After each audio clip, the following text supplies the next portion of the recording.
Hello YouTube and welcome back to another alternate history video. And today I got the 1956 presidential election as you see here, which of course was held between President Eisenhower and Adlai Stevenson, who was a Democratic nominee.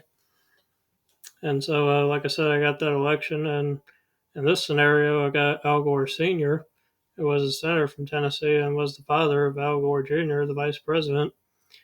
And Al Gore Sr. didn't run for president in 56, but I believe he was a nominee for vice president at the convention, but that went to Estes Kefauver, if I'm pronouncing that right.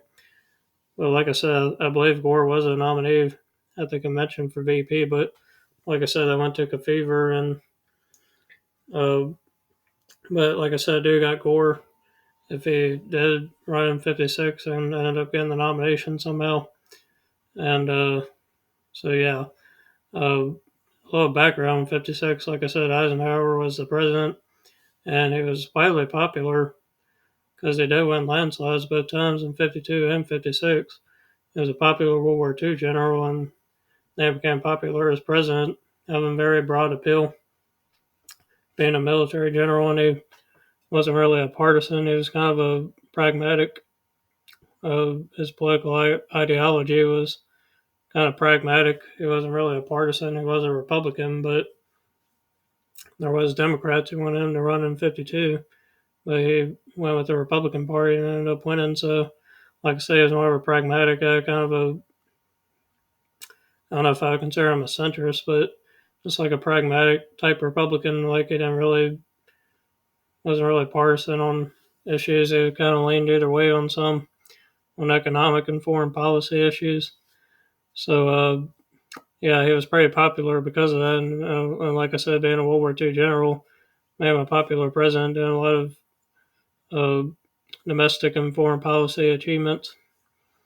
I believe the interstate highway system was created under him, so that was definitely a popular thing that helped boost him. And like I said, his foreign policy, having great success with that.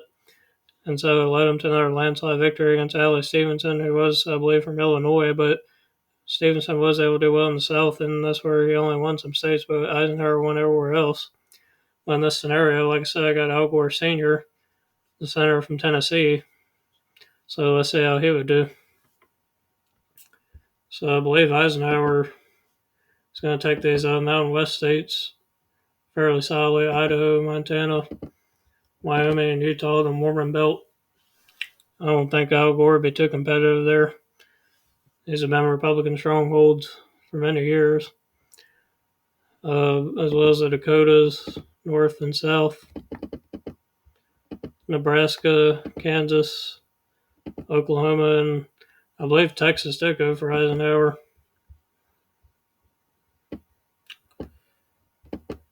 And the margin was fairly solid there, as you see. Stevenson did well in a lot of these northern rural areas, but Eisenhower did better like in cities and suburbs and through here on the western part, or excuse me, eastern part, but western part too. Like suburbs around Dallas and Houston, places like that. Eisenhower definitely has suburban appeal, so I think this would be a solid state for him like it was in the actual scenario. As well as the West Coast, Washington, Oregon, and California. Yeah, a lot of suburban appeal and rural appeal. I think he did great, like in the Bay Area and places like that in California, because it was him being a military general and being popular as president. Like I said, programs and stuff that he passed, like the interstate highway system, was really popular. So I think he won these states solidly. Colorado, New Mexico, Arizona, and Nevada all did go for him. So I think it would all stick with them. All these western and states, like I said, Midwest. Same state of Iowa, very rural. I think he won that fairly solid and go with farmers and working class folks. Same with Ohio and Indiana, a very rural state as well. I believe it would take Illinois because they do great in the suburbs, Chicago, Collier counties, and uh, I guess decent in rural areas, but his strength would definitely be in suburbs. being that pragmatic kind of type guy, would definitely go over well in the suburbs. And as you say, he did well, actually statewide. The well bottom part and up here definitely was a strength around Chicago and the collar counties. So I think it would win Illinois solidly like he did.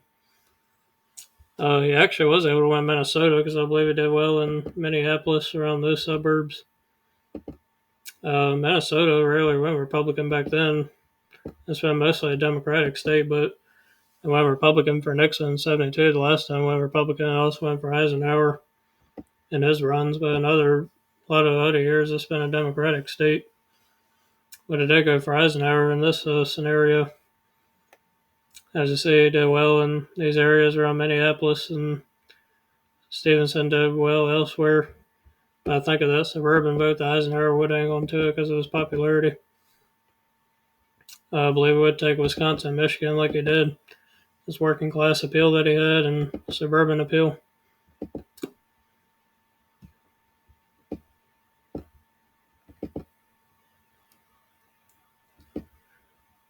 As you see there, Wisconsin was definitely a solid one. He did a great statewide, so I think it would stay with him. Michigan as well.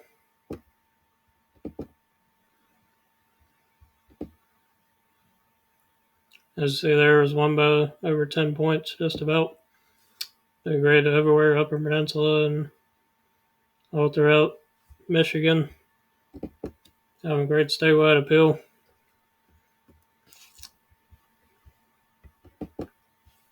Missouri, however, was a state that actually went for Stevenson. I did go for Eisenhower in 52. But it was a bellwether state. But actually, like I said, I did go for Stevenson in the actual scenario.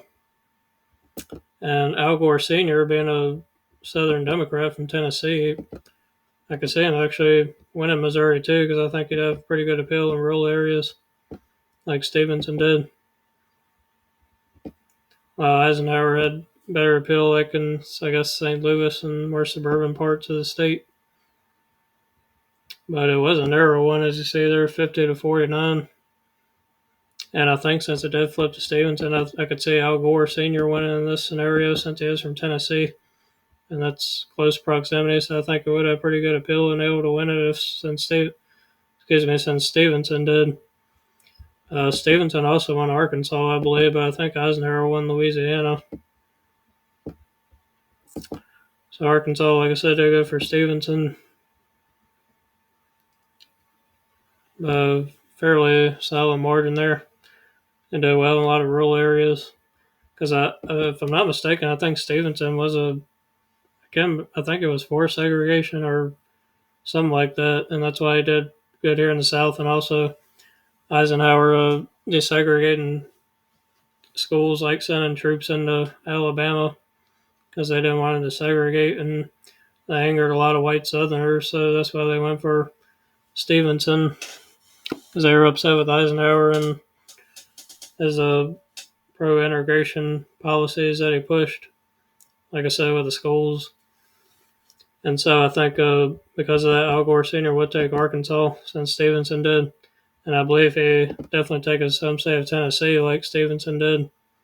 Or, excuse me, I think Eisenhower actually won Tennessee, if I'm not mistaken.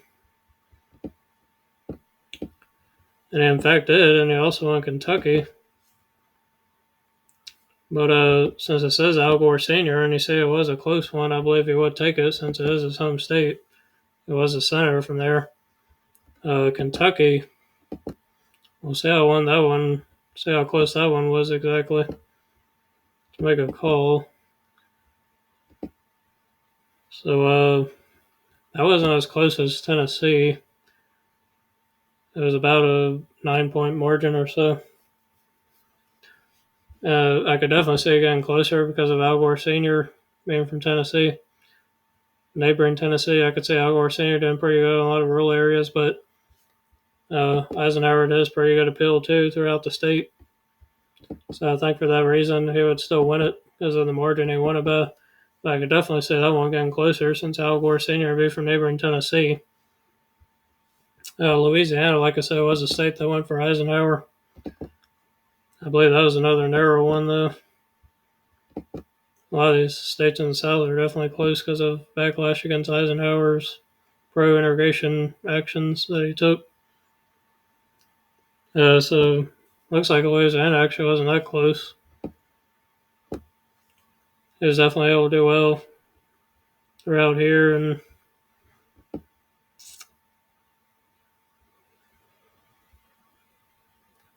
so because of that margin, he won it bad. I think he would win it against Al Gore Sr. here.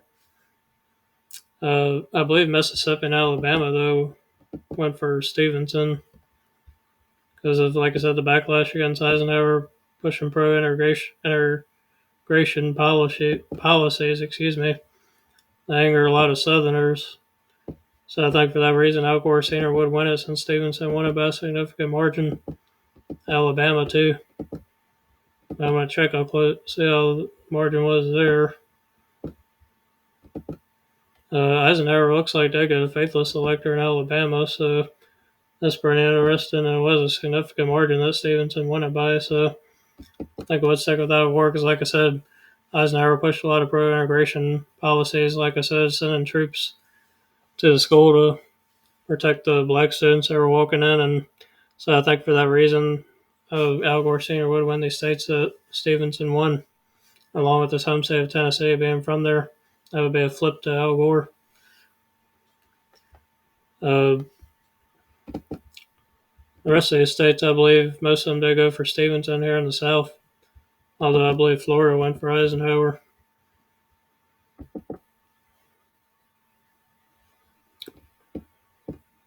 So, yeah, North Carolina, South Carolina, and Georgia did go for Stevenson because a lot of rural areas supporting them throughout the state. So I think Al Gore Sr. will win that with ease, as well as South Carolina, North Carolina.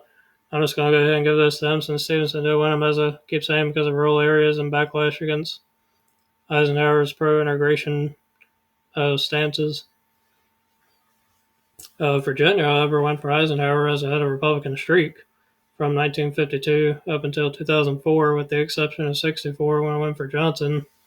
But other than that, it had a Republican streak from 52 because Eisenhower would do great in the suburbs, like in the northern part and around Virginia Beach and Norfolk, as there is a military base there.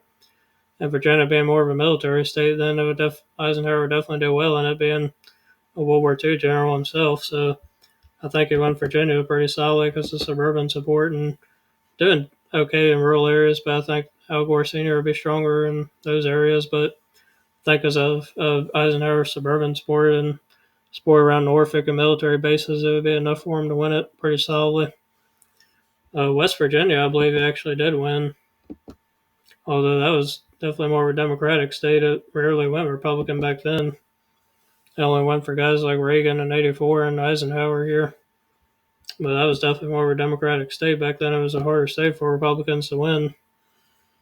But because of the margin, so it was definitely solid there. But this is another one I could see getting closer, much like Kentucky, because of Al Gore Sr.'s Southern appeal. But I think since Eisenhower was able to do pretty well in the state, that he would still win it. Pennsylvania was another state that he won. He definitely did well in the Northeast. Stevenson didn't really have any appeal here at all. Eisenhower definitely had a great statewide appeal around suburbs and rural areas, although Stevenson did okay in a few western counties there, but that was about it.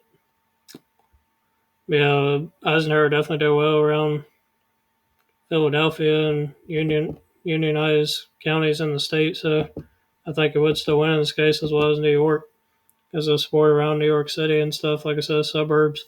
And I think it would take these three states up here, Vermont, New Hampshire, and Maine, as they were definitely more Republican back then. Vermont rarely ever went Democrat. I believe it went for Johnson, but other than that, it was Republican states and statehood.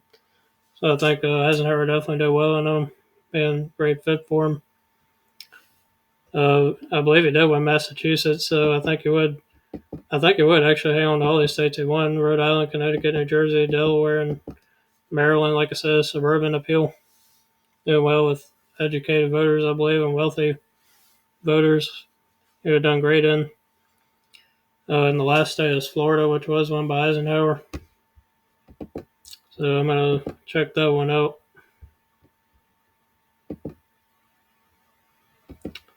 Stevenson, of course, they're great in the Panhandle. That was more of a Democratic area back then, but now it's more Republican. And then Eisenhower did better in the rest of the state, like Central Florida and Miami-Dade County, suburbs in the state. So for that reason, I think Eisenhower would take it because of the suburban parts in southern Florida. And there's Eisenhower winning still a landslide 446 to Al Gore Sr.'s 84. So really, the only state that flipped there was Tennessee, which was Al Gore Sr.'s home state. But other than that, every other state is still the same. Maybe you could see a couple more flip, like Kentucky, maybe. But I think that was more of a stretch because it was a bigger margin than Eisenhower's victory in Tennessee. So I can still see that one edging out to White, which is why I gave it to him. But yeah, like I said, pretty much the same map, just with Tennessee flipped. It's really about the only one I see flipping because of it being Gore's home state. But other than that, Eisenhower definitely have great appeal in all these other Midwestern and Western and industrial states. Rust Belt having a suburban appeal, being a military general, just being popular. It's definitely going to be hard to take him down in 56 because of his popularity. So I still see this matchup staying the same, like I said, with just Tennessee flipped. But just give your thoughts below on it, and if you agree or disagree with any calls, just comment below. Thank you for watching. Subscribe, hit the bell if you haven't yet, and I'll see you next time.